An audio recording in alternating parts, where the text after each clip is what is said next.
Mesdames, Messieurs, bonjour. Ravi de vous retrouver sur R7 et bienvenue dans ce numéro tout à fait spécial du droit de savoir où j'ai le plaisir de recevoir les jeunes Congolais qui vont nous parler de leur marche pacifique. Évidemment, ils ont marché hier, 26 juillet 2024, de poteau-poteau à la primature pour interpeller le gouvernement Anatole Koliné-Makosso sur la misère absolue dans laquelle sont désormais plongés les Congolais. Marche baptisée, comme vous le savez, marche contre la misère. Hélas, les jeunes responsables initiateurs de cette marche pacifique qui ne réclament qu'un droit à une vie décente et digne pour tous les Congolais ont été arrêtés. Voilà sur quoi reposera notre interview aujourd'hui avec Lévi Onyangue et Amour Divin Ngoma. Bonjour, chers messieurs. Bonjour, monsieur le journaliste. Alors, vous êtes tous deux du collectif des jeunes du Congo et de la diaspora. Je disais d'emblée que vous avez amorcé une marche. C'était quoi d'abord l'itinéraire? Juste poteau-poteau à la primature ou vous alliez continuer Oui. De photo sur la rue Baka jusqu'à la primature. de la rue Mbaka à la primature? C'était quoi l'objectif? C'était quoi? Au fait, l'objectif, c'était de revendiquer nos droits. Parce que le président de la République, son Excellence, M. Dédé Sassou Nguesso, avait décrété 2024 comme année de la jeunesse. Et depuis toujours, on n'a rien vu de bon dans tout ça. Et raison pour laquelle nous, la jeunesse du Congo et de la diaspora, nous avons préféré passer le message en marchant pour faire comprendre au gouvernement que nous ne sommes pas d'accord de leur façon de faire. C'est des prometteurs, mais ils veulent pas concrétiser ce qu'ils promettent à la jeunesse. Et c'est déjà un point qui n'a plu à personne. Et Avec ce donc, que nous si vivons j'ai ici. bien compris, pardon, Lévi, alors vous disiez que vous avez voulu interpeller donc le gouvernement congolais, mais je veux d'abord savoir quelque chose. Vous parlez au nom de la jeunesse. Est-ce que c'est une indiscrétion de savoir quel âge avez-vous? J'ai 29 ans, 29 ans. Et Amour, à quel âge? j'ai 20 ans. Vous avez 20 ans, très jeune encore. Alors, vous faites quoi dans la vie? Vous êtes des élèves, c'est ça? Des étudiants? Oui, des étudiants. Et donc, les conditions de vie, bon, c'est vrai qu'on va pas dire tout ce que vous vivez, mais par rapport à l'évaluation et par rapport aux énormes ressources que dispose le Congo, quelle appréciation avez-vous? Comment est structurée votre vie? Vous pensez qu'il y a un souci quelque part? C'est quoi ce que vous réclamez concrètement? Bon, en fait, en gros, sur tous les plans, sur tous les domaines au Congo-Brazzaville, tout est atterrant, rien ne fonctionne sur l'éducation, sur des hôpitaux. En fait, en gros, tout ce que nous voulons, tout ce qui est comme structure de base ici au pays, tout est comme éducation et autres, rien ne fonctionne dans ce pays. Rien ne fonctionne, tout est atterrant. Alors, donc, vous dites qu'il y a un problème. D'abord, l'éducation est à terre, ça tout le monde le sait. La santé également. Là, il y a une affaire qui défraie la chronique, la corruption, un peu les détournements dans les hôpitaux, avec bien sûr les conséquences que l'on connaît tous. On nous parle d'ailleurs d'un taux de mortalité qui a augmenté vertigineusement. Et vous dites aussi, voilà, tout ce qui est services sociaux de base, tout ça, rien ne marche. Et donc, c'est pour cela que vous avez voulu interpeller le gouvernement congolais. C'est ça. Bien sûr, c'est bien cela, monsieur le journaliste. Et donc, vous avez baptisé cela disons, marche contre la misère. Et vous nous disiez tout à l'heure que vous êtes parti de poteau-poteau à la primature. Est-ce que vous étiez déjà arrivé à la primature? Oui, nous sommes arrivés jusqu'à la primature. Après, pendant la marche, nous avons marché, nous avons pu arriver jusqu'à à la primature. Arrivé devant la primature, on a commencé à réclamer nos droits, à parler, à passer le message. Et pendant que nous étions là-bas sur place, on a vu, il y avait des gendarmes, il y avait des gendarmes qui se trouvaient dans la primature, qui sont sortis. Ils ont commencé à appeler des renforts. On a vu des policiers venir. Les policiers sont venus bien armés, policiers bien armés jusqu'aux dents, à vouloir disperser la foule. Mais vu qu'on était décidé dans notre combat, on a dit que non, trop, c'est trop. Nous voulons le changement. Parce que depuis toujours, rien ne marche ici chez nous au Congo. Rien ne marche chez nous ici au Congo. Le taux de chômage est tellement élevé.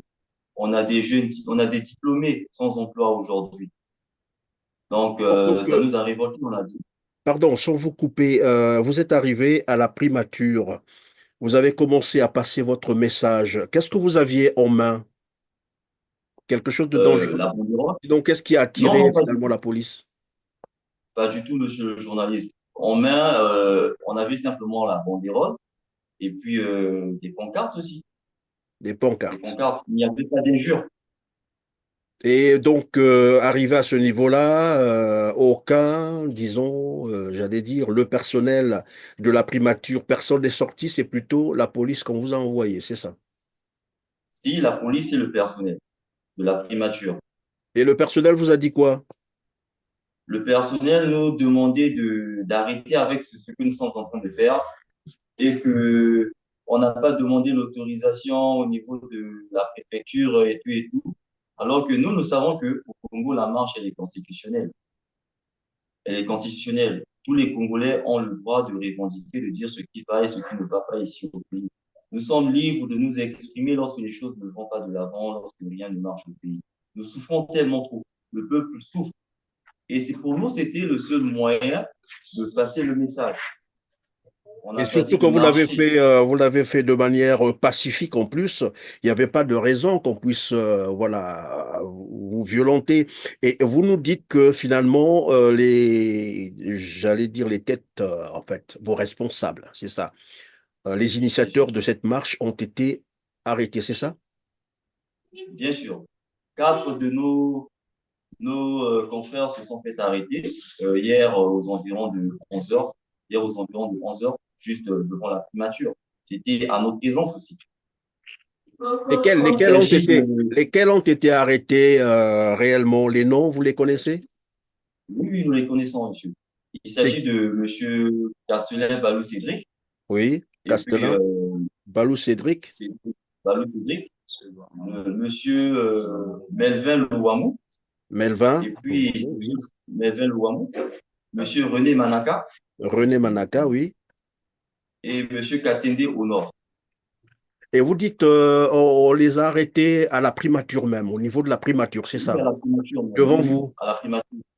Devant nous. Et la police, dès que la police s'est rendue vers nous, ils ont demandé à ce que ces messieurs aillent à l'intérieur de la primature, sous prétexte que c'est le Premier ministre qui va Le se concerter rencontrer. avec eux, les rencontrer, disons, parler et puis voir un peu la situation.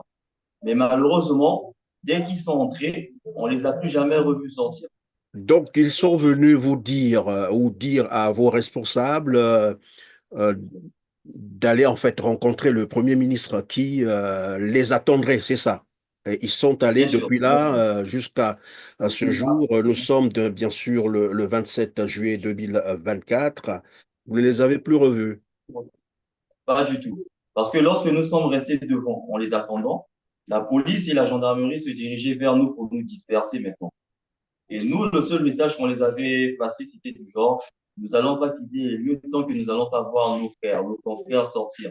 Parce que nous sommes venus ensemble, nous allons rentrer ensemble. Ou au cas contraire, arrêter tout ce monde qui est ici présent.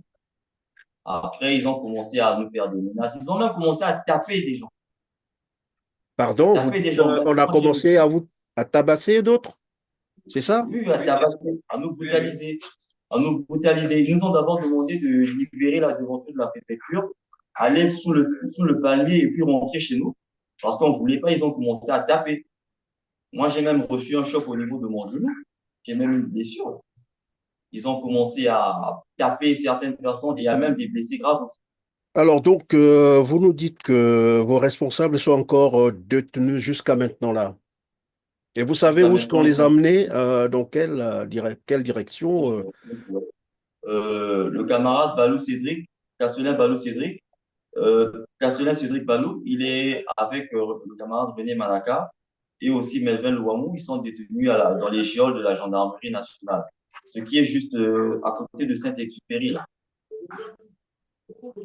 Ils Ça, sont c'est les là-bas. trois. Et le quatrième, il est où? Le quatrième, bon, ça c'est juste d'après ce qu'on a entendu dire, sous prétexte qu'il est au niveau de la CID, FDGST à Pila. Ça veut dire que vous n'êtes pas encore sûr de l'endroit où. Pas du tout. Ah, mais Nous ne vous n'êtes sommes pas pas sûrs. informé non plus vous n'êtes pas non plus informé par la gendarmerie. Elle ne vous a pas dit où est-ce qu'on a amené le quatrième. Pas du tout, monsieur. Pas du tout. Puisque la marche, tout à l'heure on l'a rappelé, c'est la marche contre la misère. Vous avez expliqué le pourquoi. Vous êtes en train finalement de réclamer, comme je l'ai dit, que vos droits, c'est tout normal, le droit à la vie décente et à une vie digne. Et tout le monde le sait, à une vie digne, il faut avoir un toit décent, il faut avoir de quoi mettre sous la dent correctement, il faut avoir de quoi s'habiller, tout ça, c'est juste évidemment, vous êtes en train de réclamer, voilà, qu'on essaie de regarder vos conditions sociales, les conditions sociales, pas seulement de la jeunesse, pour tous les Congolais, c'est ça. Oui, bien sûr, monsieur Christian Perlin. Si on peut en profiter, puisque nous sommes en direct, les raisons de notre marche étaient multiples, comme l'incompétence du gouvernement, premièrement. En deuxième position, nous avons la gabegie financière et la corruption. En troisième position, nous avons les accords opaques contre le Rwanda. Et en quatrième position, nous avons la situation économique qui est désastreuse. Et pour finir, le retard des salaires. C'était en fait pour ces buts précis que nous avons marché, nous, la jeunesse congolaise, et accompagné de la diaspora. Pour ne pas trop prendre large et en long, concernant ces 5 points, nous pouvons aussi totalement tout expliquer, puisque nous sommes en ligne. On peut aussi profiter de le dire. Oui. Parce que le premier point que nous avons évoqué ici, c'est l'incompétence du gouvernement. L'incompétence du gouvernement. Le gouvernement actuel a démontré à maintes reprises son incapacité de résoudre les problèmes cruciaux auxquels le pays est confronté. Qu'il s'agisse de la gestion économique, des infrastructures de base et de la santé ou de l'éducation, rien ne semble fonctionnel. Oui, mais, Déjà, c'est déjà un évidemment, déficit. moi, quand vous dites ça, moi je vous comprends très bien. La preuve, c'est que la preuve, pas tant de ça, au moins c'est irréfutable, c'est la déclaration du Premier ministre Anatole Koloné-Makosso devant le Sénat qui a dit que l'État congolais n'a plus d'argent pour payer les bourses, les salaires, les pensions des retraités, d'assurer les services sociaux de base. Ça, c'est lui qui l'a dit. Dès qu'il a dit ça, tout le monde a compris que finalement, le pays est à terre. Donc, c'est tout normal que vous revendiquiez, évidemment, qu'on essaie de regarder de très près tout de même les conditions, j'allais dire, sociales des Congolais. Mais lorsque vous avez marché, finalement, lesquels étaient avec vous? Seulement votre collectif ou bien les autres jeunes aussi Non, non, étaient non. avec vous? Il s'agissait de tous les jeunes, en fait. Ils venaient de partout. Ils venaient de partout, de plusieurs arrondissements, en fait. Il ne s'agissait pas que le collectif, c'était pas une marche du collectif, c'était la marche de la nation en fait. C'est toute la jeunesse qui s'est levée et sortie pour réclamer ses droits. Et donc, Mais vous dites, malheureusement, alors, vous dites, c'est une marche, c'est ce que j'ai cru comprendre, pacifique, non violente. Vous n'aviez que vos pancartes, vos banderoles pour demander au Premier ministre, voilà, en fait, parler au Premier ministre de la situation actuelle du pays. C'est bien cela. Et malheureusement, vous vous retrouvez dans cette situation ou dans une situation où vos responsables sont malheureusement aux arrêts, c'est cela, et vous n'avez plus de suite pour eux, plus d'informations pour savoir si on va les relâcher ou aucune information de ce genre. aucune information. Alors, merci Lévi Onyangue, amour d'Ivan Goma, d'avoir été avec nous sur R7. Probablement que vous avez un message à passer aux Congolais, aux jeunes Congolais qui vous suivent et aussi au gouvernement congolais à qui vous avez voulu en fait transmettre le message. Bien sûr. En effet, lors de la marche pacifique qui était déroulée hier aux enfants de 11 heures, durant cette marche, il y a eu des arrestations de 4 membres. Donc, nous avons M. Castanet Cédric Balou, M. Loamamou Merlin, M. Euh, Kandele au nord et M. Boni Manaka. Pour cela, nous demandons immédiatement leur délibération inconditionnelle. Et non seulement ceci, notre marche ne va pas s'arrêter parce que ce que nous disons n'est pas contre la loi. Alors, votre marche n'est pas hors la loi, n'est pas contre la loi. Vous n'avez pas violé la loi, vous avez dit. Donc, vous pouvez continuer. Oui, nous allons continuer toujours à protester et à réclamer nos droits. Et puis, nous demandons aussi aux droits de l'homme de voir un peu la situation que nous vivons actuellement là. Nous ne sommes pas quand même des bêtes sauvages, nous sommes des compatriotes comme tous les autres. Nous sommes des Congolais comme tous les autres Congolais aussi. Nous sommes libres de nous exprimer. Donc, on ne laisse pas le temps de nous exprimer, de dire ce qui ne va pas bien dans notre pays. Franchement, ça nous condamne. Subissant des Évidemment, ça vous arrestations. condamne. Lorsqu'on vous prive, disons, votre liberté d'expression, cela vous condamne totalement. Mais qu'est-ce que vous dites aux jeunes qui vous suivent, la jeunesse congolaise, finalement? Demandons à la jeunesse congolaise d'être unie, soudée, et on doit se lever pour demander la libération de nos confrères qui sont injustement arrêtés par la force de l'ordre. Et pour ajouter, nous demandons à nos confrères de ne pas avoir la peur. Cette même population qui a fait bouger ce gouvernement en 2016, nous le réclamons aujourd'hui. Parce que nous sommes trop endormis en fait. Il est temps de se relever. Si nous ne nous battons pas tous ensemble aujourd'hui, mettons de côté nos différences. Nous sommes, comme en 2016, sortons dans les rues pour réclamer et revendiquer nos droits. Parce qu'il n'y a qu'une minorité des politiciens, du PCT, si je peux même les indexer, qui profitent de toute cette recette du Congo-Brazzaville. Alors que nous sommes nombreux. Mes confrères, mes parents, mes amis, autant que jeunes Congolais, autant que votre parents, je vous demande tous de se lever, de parler à haute et intelligible voix, car ce gouvernement mis en place a été voté par nous. Réagissons, s'il vous plaît. En tout cas, merci Lévi Odiangue, Amour Divin Goma, d'avoir été avec nous sur R7, mais surtout d'avoir disposé ce temps, malgré la situation dans laquelle vous êtes aujourd'hui. Grand merci d'avoir été disponible. Mesdames, Merci Messieurs, beaucoup, monsieur.